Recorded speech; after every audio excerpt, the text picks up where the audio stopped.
It's a beautiful Saturday morning and we are here on the channel going to discuss some transfer news for Rangers and also a wee bit of reaction to last night's disaster class for Steve Clarke. So let's begin with Steve Clarke. Now, obviously reviewed the game on Fog Football. Steve Clarke should go, there's no two ways about it. People greeting, oh, you forgot to mention that John Souttar cost us the, what goal was it, the third goal? No, the second goal even, the Lewis Ferguson own goal. I didn't even see it flicked off Souttar. Now I've rewatched it, right, and it has. So, yeah, John Souttar, right?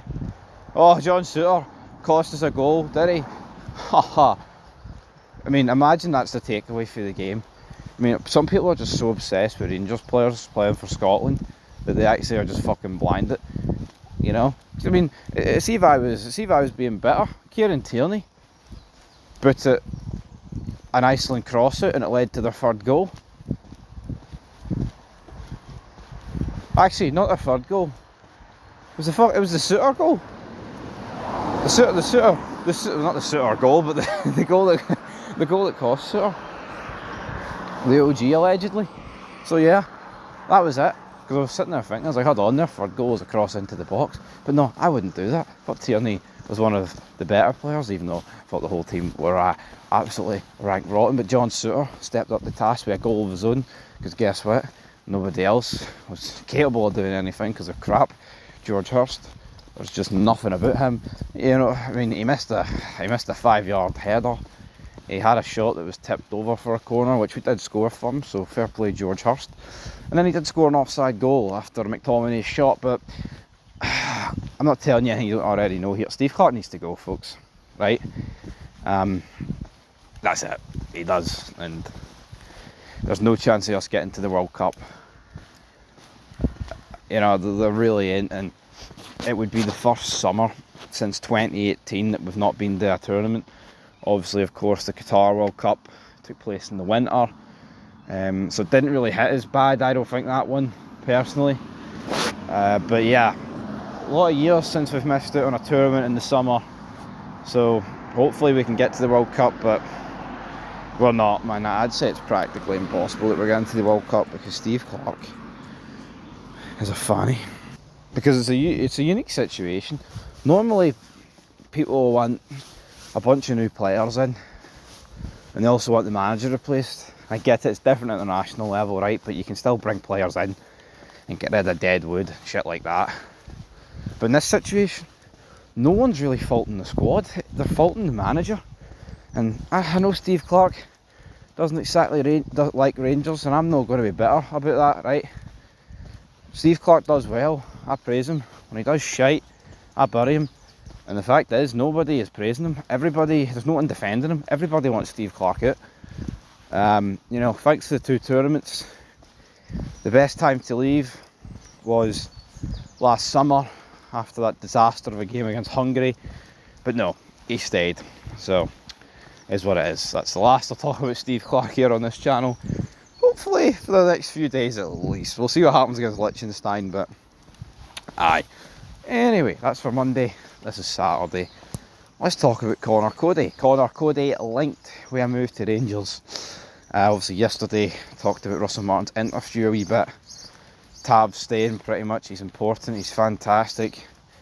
Makes you want to greet. And then what makes you want to greet like Callum McGregor in a Scottish Cup final is the fact that he said we're going to make 1 or 2 signings. When the reality is, folks, we need more than 1 or 2 signings. A lot more than 1 or 2 signings. It's like, you look at that starting 11, right? Where, like, at what point, at what area are you like, well, we need to make big signings? Like, what specific areas? So, up front, we do need another striker for me. But if we're looking at areas that need addressed right here, right now, like emergency, Igamani, Dessers and Danilo, if all 3 are fit, that should be enough to cover it in the grand scheme of things. But we all know everyone wants Dessers out. Igamani, I mean, not that his form's rock bottom, but I don't think we're going to go into the season with just Igamani, and you can't rely on Danilo. So ideally, you know, links with Fardy, links with, what do you call him, Der Stuben, is it? Can't recall his name, Der Sturgen? Some name like that, man. The guy who plays for Maccabi Tel Aviv, he looks pretty good. I'd like him in, right?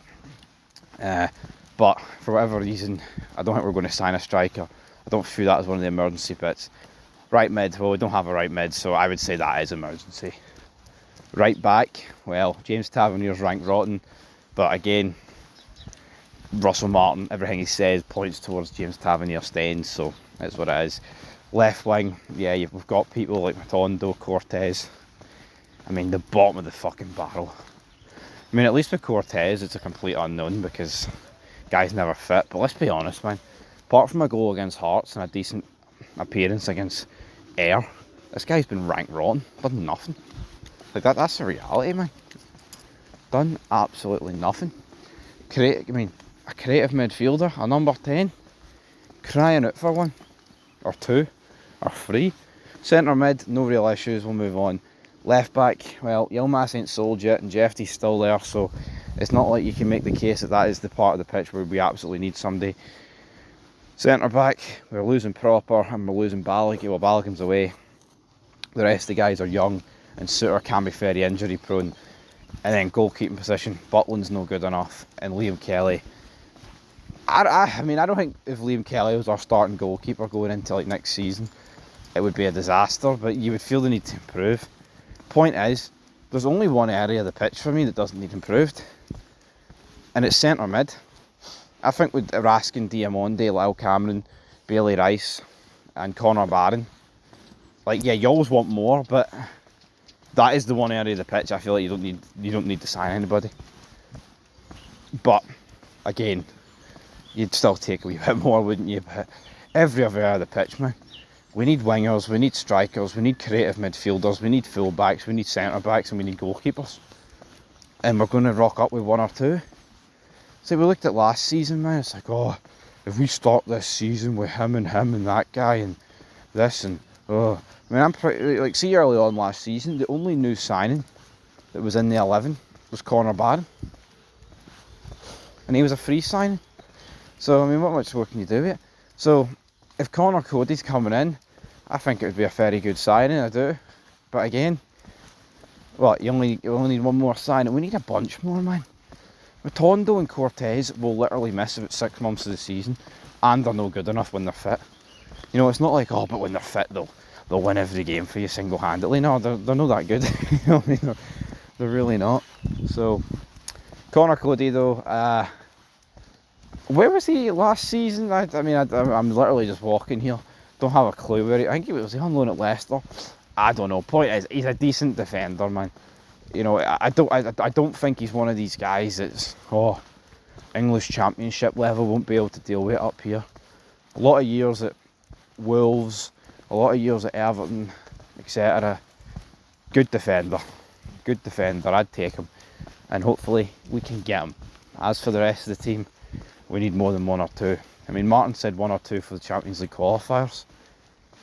The problem for me is, seeing like the last couple of years, see once like the season begins with your qualifiers and your league games at the start of August, obviously this year it's a bit earlier because we're in an earlier round, we don't really sign many players after that. Which makes me think if we only get one or two in before the Champions League qualifiers, it's probably going to be one or two more at best after that. Which for me is an almighty problem. Anyway, Conor Coady gets the thumbs up. Steve Clarke gets a brown down, man. Don't understand how it's got so bad with Scotland. Literally ruining our best team in decades. It's sad. Really sad.